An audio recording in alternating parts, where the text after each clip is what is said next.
ಏನು ಹುಡುಕ್ತಾ ಇದ್ದೀರಾ? ನೀನೇನು ಹುಡುಕ್ತಿದೀಯ ಅಂತ ಗೊತ್ತಿಲ್ಲದೆ ನಾನು ಸುಮ್ಮನೆ ಹಾಗೆ ಹುಡುಕ್ತಿದ್ದೀನಿ. ಗೊತ್ತಿಲ್ಲದೆ ಹುಡುಕಿದ್ರೆ ಹೇಗೆ ಗೊತ್ತಾಗುತ್ತೆ? ಗೊತ್ತು ಮಾಡ್ಕೊಂಡು ಹುಡುಕ್ಬೇಕು ತಾನೇ. ಹೇಗೆ ಗೊತ್ತು ಮಾಡ್ಕೋಬೇಕು? ಏನು ಹುಡುಕ್ತಾ ಇದೀಯ ಅಂತ ಕೇಳಿ. ಯಾಕೆ? ನೀನು ಹೀಗೆ ಹುಡುಕ್ತಾನೇ ಇರೋ, ನಾನು ನಿನ್ನ ನೋಡ್ತಾನೇ ಇರ್ತೀನಿ. ನೋಡ್ತಾನೆ ಇರೋದಕ್ಕೆ ನನ್ನನ್ನೇನು ಹೊಸ್ದಾಗಿ ನೋಡ್ತಿದ್ದೀರಾ? ಹೊಸ್ದಾಗಿ ಅಂತಾನೆ ಏನೂ ಇಲ್ಲ, ಆದರೆ ನೀನು ಹುಡುಕೋವಾಗ ನಿನ್ನ ಮುಖಚರ್ಯನೇ ಬೇರೆ ಆಗಿರುತ್ತೆ. ಓಹೋ, ಆಮೇಲೆ? ಕಣ್ಣುಗಳಲ್ಲಿ ಕಾತುರತೆ, ಅಸಹನೆ ಇರುತ್ತೆ. ಕಣ್ಣುಗಳು ದೊಡ್ಡದಾಗಿ ತೆರೆದಿರುತ್ತೆ. ತುಟಿಗಳು ತುಡಿತದ ಶಾಖಕ್ಕೆ ಪಸೆಯೂರಿ ನಾಲಿಗೆ ಪದೇ ಪದೇ ಒದ್ದೆ ಮಾಡಲು ಹವಳಿಸುತ್ತೆ. ನೀನು ಉದ್ವೇಗದಲ್ಲಿದ್ದಾಗ ನಿನ್ನ ಮುಖದ ಸೊಗಸೇ ಬೇರೆ. ನಿನ್ನ ಮುಖ ನೋಡ್ತಾ ಇದ್ರೆ ನೀನೇ ಒಂದು ಕಾವ್ಯ ಕನ್ನಿಕೆಯಾಗಿ ಒಂದು ಕಾವ್ಯ ಬರಿಬೇಕು ಅನ್ಸುತ್ತೆ.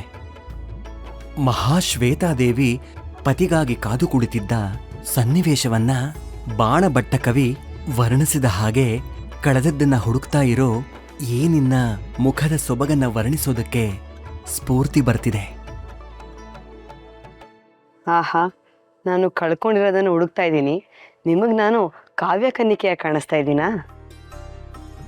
ಸರಸ್ವತಿ, ನಿನಗೊಂದು ವಿಷಯ ಗೊತ್ತಿಲ್ಲ. ನಮ್ಮಪ್ಪ ಏನಾದ್ರೂ ಕಾವ್ಯ ಬರಿಬೇಕು ಅಂತ ಹೇಳಿದ್ರೆ ಅಮ್ಮ ತಕ್ಷಣ ಅನ್ಸಿದನ್ನ ಪದ್ಯವಾಗಿ ಪಟಪಟ ಅಂತ ಹೇಳ್ಬಿಡೋರಂತೆ. ಆಯ್ತಾಯ್ತು, ನಾನು ಅಮ್ಮನಷ್ಟು ಬುದ್ಧಿವಂತೆ ಅಲ್ಲ. ಮೊದಲು ನಾನು ಏನು ಹುಡುಕ್ತಾ ಇದ್ದೀನಿ ಅಂತ ಕೇಳಿ. ಅಪ್ಪಣೆ ಮಹಾರಾಣಿ ಅವರೇ, ತಾವೀಗ ಏನನ್ನು ಹುಡುಕುತ್ತಿರುವಿರಿ? ನನ್ನ ಮುಖ ನೋಡಿ, ನಿಮಗೆ ಗೊತ್ತಾಗುತ್ತೆ.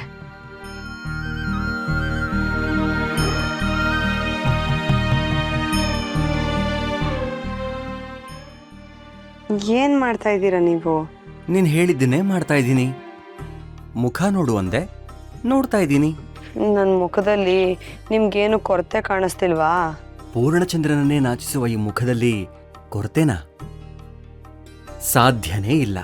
ಶ್ರೀಹರಿ, ಶ್ರೀಹರಿ, ನೀವು ಮೆಚ್ಚೋ ಒಂದು ಆಭರಣ ನನ್ನ ಮುಖದಲ್ಲಿ ಇಲ್ಲ. ಸರಿಯಾಗಿ ನೋಡಿ. ನಿನ್ನ ಮುಖದಲ್ಲಿ ನಾನು ಮೆಚ್ಚುವ ಆಭರಣ ಅಂದ್ರೆ ಅದು ನಗು. ಅದಿದೆಯಲ್ಲ, ರೂಪೇಶು ಲಕ್ಷ್ಮಿ.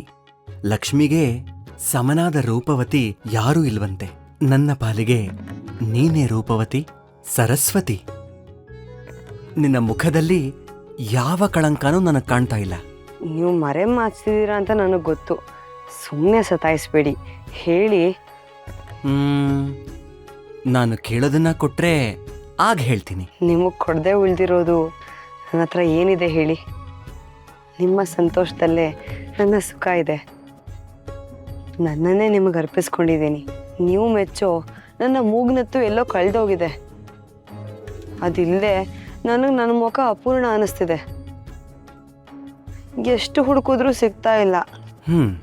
ಮೂಗ್ನತ್ ಹುಡುಕೋಳು ಕೋಣೆಲ್ ಹುಡುಕ್ಬೇಕು, ಪೆಟ್ಟಿಗೆಲ್ ಹುಡುಕ್ಬೇಕು. ಅದನ್ ಬಿಟ್ಟು ಆಚೆ ಬಂದು ನೆಲದ ಮೇಲೆಲ್ಲ ಹುಡುಕ್ತಾ ಇದೀಯಾ? ಅಲ್ಲೆಲ್ಲ ಹುಡುಕ್ತೆ, ಸಿಗ್ಲಿಲ್ಲ. ಅಪ್ಪಿತಪ್ಪಿ ಇಲ್ಲೇನಾದ್ರೂ ಬಿದ್ದಿರಬಹುದೇನೋ ಅಂತ ಹುಡುಕಕ್ ಬಂದೆ. ಹಾಗಾದ್ರೆ ಅದಿಲ್ ಸಿಗಲ್ಲ ಬಿಡು. ಮತ್ತೆಲ್ಲಿ ಸಿಗುತ್ತೆ? ಅದು ನಿನ್ನ ಮನ್ಸಲ್ಲೇ ಇರುತ್ತೆ, ಒಮ್ಮೆ ನೋಡು. ನನ್ನ ಮನ್ಸಿನ ತುಂಬಾ ನೀವೇ ಇದ್ದೀರಾ. ಆಹಾ, ಕಳ್ಳ, ಅದು ನಿಮ್ಮ ಹತ್ರನೇ ಇದೆಯಾ? ಬಚ್ಚಿಟ್ಕೊಂಡು ನನ್ನನ್ನೇ ಆಟ ಆಡಿಸ್ತಾ ಇದ್ದೀರಾ? ಇತ್ತೀಚೆಗೆ ನೀವು ತುಂಬಾ ತುಂಟ ಆಗ್ತಾ ಇದ್ದೀರಾ. ಹೌದು, ಮತ್ತೆ ನಿನ್ನೊಳಗಡೆ ಒಬ್ಬ ತುಂಟ ಇದ್ದಾನಲ್ಲ, ಅವನನ್ನ ಆಟಾಡ್ಸೋಕೆ ಅವನ ಥರನೇ ತುಂಟತನ ಕಲಿತಾ ಇದ್ದೀನಿ. ಅದಕ್ಕೆ ನನ್ನ ಮೂಗ್ನ ತೆತ್ತಿಟ್ಕೊಂಡು ಆಟಾಡಿಸ್ಬೇಕಾ? ನಿನ್ನ ಮೂಗ್ನತ್ತಿನ ಮೇಲೆ ನನಗೆ ಸಿಟ್ಟು, ಅದಕ್ಕೆ ಎತ್ತಿಟ್ಕೊಂಡೆ. ಸಿಟ್ಟ? ಪಾಪ, ಆ ಮೂಗ್ನತೆ ಏನ್ ಮಾಡ್ತು ನಿಮ್ಗೆ ಸಿಟ್ಟಾಗೋ ಅಂಥದ್ದು? ನನ್ನ ಮುದ್ದು ಮಡದಿಯ ಪ್ರತಿ ಉಸಿರಾಟವನ್ನ ಸ್ಪರ್ಶಿಸಿ ಅದು ಸುಖ ಪಟ್ರೆ ಸಿಟ್ಟಾಗಲ್ವ ನನಗೆ?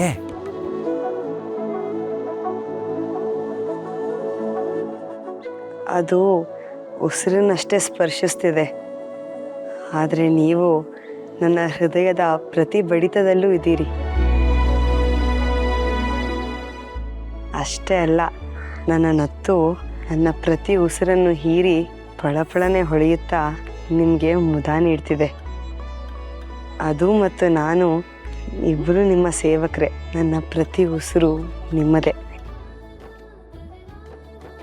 ಆಹಾ ಸರಸ್ವತಿ, ನಿನ್ನ ಈ ಪ್ರೀತಿಗೆ ನಾನೇನು ಅಂತ ಕೊಡ್ಲಿ?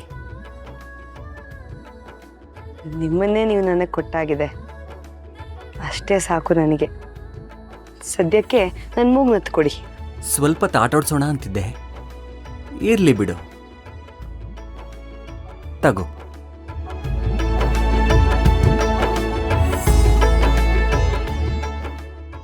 ಚೆನ್ನಾಗಿ ಕಾಣಿಸ್ತಿದ್ಯಾ?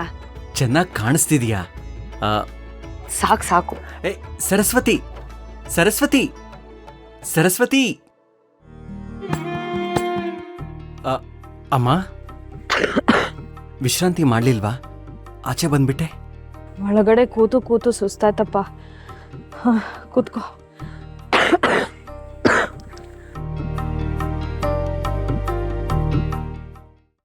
ಪಾಪ ಕಣು ಸರಸ್ವತಿ, ಬಸ್ರೆಂಗ್ಸು. ತವ್ರ ಮನೆಗಾದ್ರೂ ಹೋಗಿದ್ರೆ ಅವ್ರಮ್ಮ ಬೇಕಾದ್ ಮಾಡಿ ತಿನ್ನಿಸ್ತಿದ್ರು. ಈ ಪಾಪದ ಹುಡುಗಿಗೆ ಅದು ಏನೇನು ಆಸೆ ಇದೆಯೋ, ಅದು ಏನೇನು ಬಯಕೆ ಇದೆಯೋ ನನಗಂತೂ ಗೊತ್ತಿಲ್ಲ. ಅವಳು ನೋಡಿದ್ರೆ ನನ್ನನ್ನೇ ನಂಬ್ಕೊಂಡು ಕೂತಿದ್ದಾಳೆ. ಗ್ರಹಚಾರಕ್ಕೆ ನನಗೆ ಈ ಸಮಯದಲ್ಲೇ ರೋಗ ಬಡ್ಕೊಂಡು ಕೂತಿದೆ. ಅಮ್ಮ, ಆಯಾಸ ಮಾಡ್ಕೋಬೇಡ. ಹಾಗೇನಾದ್ರೂ ಇದ್ರೆ ಅವಳೇ ನಂಗೆ ಹೇಳ್ತಾಳೆ. ನನ್ನ ಆಯಾಸ ಬಿಡಪ್ಪ, ಅವಳ ಆಯಾಸ ನೋಡು. ಇಂಥ ಸಮಯದಲ್ಲೂ ವಿದ್ಯಾಪೀಠದ ಮಕ್ಕಳಿಗೆ ಬೇಯಿಸ್ಕೊಂಡು ಕೂತಿದ್ದಾಳೆ. ಅವಳೇ ನೀರು ತರಬೇಕು, ಅವಳೇ ಅಡುಗೆ ಮಾಡಬೇಕು.